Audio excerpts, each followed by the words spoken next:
If you are wondering if there's a stereo speakers on Redmi Note 15 Pro 5G, first of all, we need to open the settings on our device. Then we can go into About Phone Information.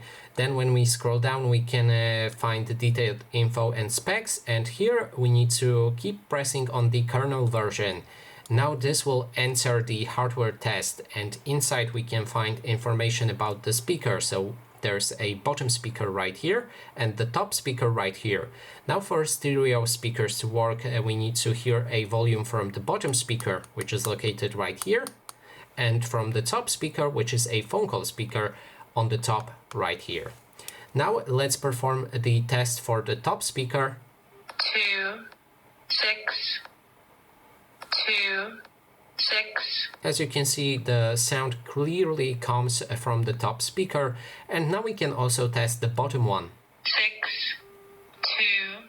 And also I heard it from the bottom speaker, which confirms that this device does have the stereo speakers. And that is basically everything. Thanks so much for watching, and if you like this video, please consider subscribing.